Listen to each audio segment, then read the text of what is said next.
And that's it. And they're off and racing. The 4 runners away then. Corinth sent into the lead early, and Henry Lawson just ridden along to go chasing, back in 3rd place in the very, very early stages. Loz Vegas is the one who's pulling hard between those 2 rivals, and Gabriel spending the first quarter of a mile, just let it all happen in front of him. He's untroubled, unhurried, but well in touch as Corinth leads them towards the end of the back straight. This is the Chasemore Farm EBF Maiden Stakes. Corinth leading. Henry Lawson has responded and has drawn almost alongside the leader now. Loz Vegas is back in 3rd place, and then Gabriel just the back marker still. Gabriel's stablemate Corinth out in front, 4th here on his debut in what looked a good race. Leads the way from Henry Lawson, one of the newcomers. Loz Vegas, another newcomer. He's the 0 on this particular roulette wheel this afternoon.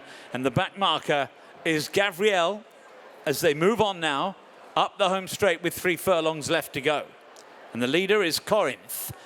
Once again, Henry Lawson is being pushed along. So too is Loz Vegas to the outside. Gabriel is close, but just being urged along and just seems to be hanging slightly under pressure.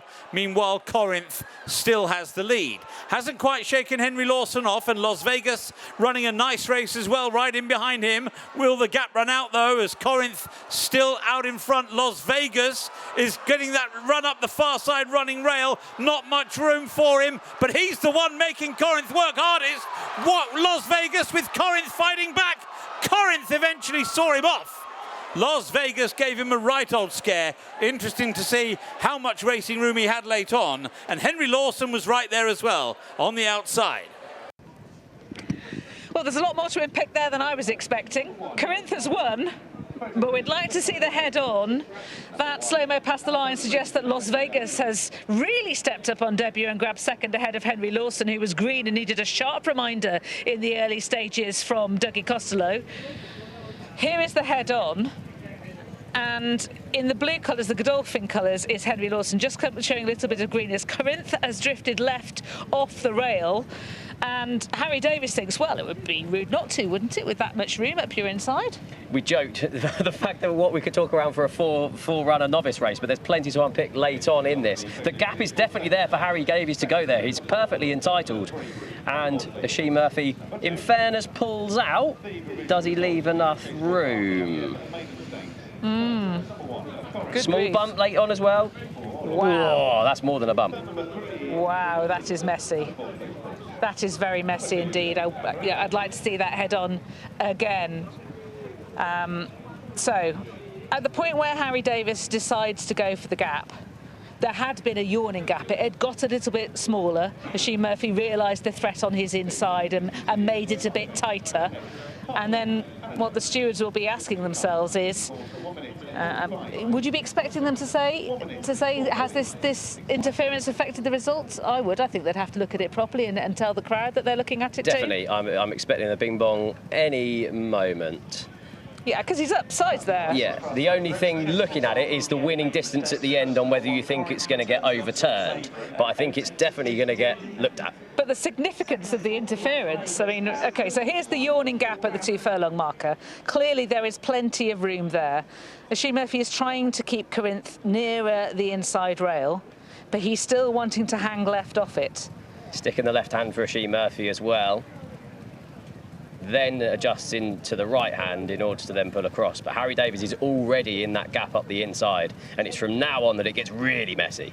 It's that bit there that I think is the real difficulty, because Harry Davis is already in the gap at that point. Right, here is the scout angle. And I think you can discount any involvement that Henry Lawson's had in this as well, because he ends up hanging left-handed, and there's plenty of room, so it's not like it's intimidation from both sides either. Racegoers are reminded to hold all bets. So there's plenty of... It's entirely legitimate for Harry Davis to be trying to take that gap. Are looking into possible interference between the winner and second. Is Ashee Murphy doing enough to keep his man straight in the closing stages? It does look as though Corinth is rolling around to some degree. But there's also an element of young Harry Davis riding up Ashee Murphy's inside. just launching the Betfair market, currently has Loz Vegas as favourite. Not surprised. I would. What do you feel? I don't want to preempt your view. It was just the fact that Corinth was going away at the finish, and we've seen this so many times that we've had to have the winning distance less than ahead, but that was significant interference at that. Yeah, I think the significance of the interference, how close it was to the line, the fact that the second past the post was pretty much upside at the time, I'd be expecting this to be reversed. But let's find out. We shall find out shortly. Return to Rachel in the studio. The placings are revised as follows. First, number 4. Second, number 1. Third, number 3. And fourth, number 2.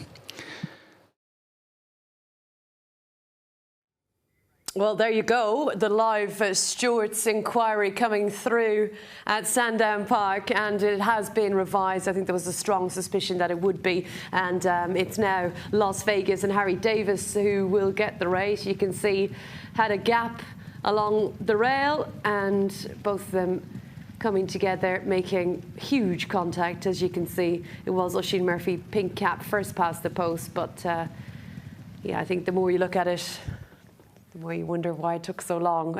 So places revised in our third race. Watch live racing now on racingtv.com.